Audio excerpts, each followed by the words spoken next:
Our choices tell the world everything. They reveal everything. You see, every choice is a declaration of self-worth. The universe doesn't respond to what you hope for. It responds to what you choose and accept for yourself. Settling, which most of us do, teaches the world how to treat you. We should never compromise our worth, because when we do, we unconsciously instruct others and life to give us less than what we're worthy of. Bold choices align you with abundance. Choosing what honors your highest self signals infinite intelligence is moving through you. Your outer reality mirrors your inner values. I know that sucks. I know that's hard to understand. I know that you don't want to hear that, but I can't say it any differently. I'd be lying to you. What we choose reflects what we're worthy of. Because why would we choose less than what we're worthy of? That's the great question. Why would we choose less than what we believe we're worthy of? So the question is not just making new choices. It's about becoming worthy of more than what we are currently experiencing. And that means we have to honor ourselves. We have to let go of being people pleasers. We've got to let go of trying to make everybody happy. We've got to let go of things have to stay the way they are. That's not life. Life is always about moving forward, always about discovering more, becoming more. It's our path.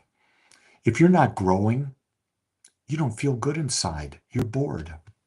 Why do people procrastinate? Real darn simple. Because they're not doing what they love. People procrastinate on doing things that don't really matter to them. Or they procrastinate because they don't think they're worthy of the greater experience. I've been doing spiritual counseling for 20 years. And every counseling session comes down to the same thing: the individual's self-worth. When we understand that we're created out of infinite intelligence, that we're a point of consciousness within that intelligence, we have a body, we have a mind, we have emotions, we have those experiences. They're not who we are. But when we understand we're infinite intelligence, we're not going to choose small. Why would you choose small? I can't imagine. And yet I do. I know there are areas in my life I choose small. And that's what I'm doing all my life. I realize I'm always working toward a greater sense of self-worth. And so are you. And so is everyone else. Don't let social media fool you. Don't listen to teachers or gurus and say that their life is perfect. Yeah, it's perfectly in balance. They're perfectly challenged and supported. They've got good things and they've got things that are not so good. That's everybody. We got to stop buying into the illusion that you can be happy all the time. That's an illusion. If you were happy all the time, you wouldn't know contrast. If you didn't know contrast, how could you make a new decision? You just stay blindly where you are, not feeling or knowing or sensing anything. Think about that. If you were happy all the time, you never knew sadness. That's the story of the Buddha.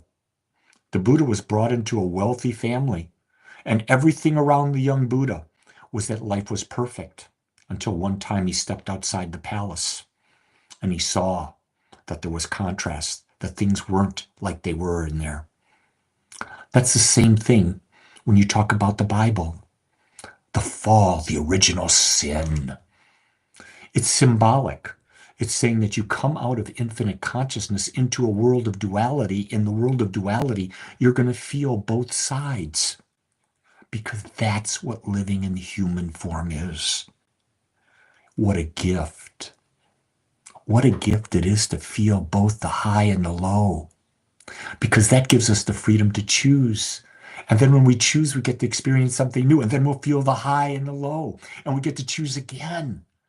See, that's what gives life its juice. Life, whether you like it or not, it's not a smooth ride. It's a roller coaster. And you get to determine the roller coaster you're on. And you get to realize that because it's a roller coaster, it's not who you are. And you can make a different choice.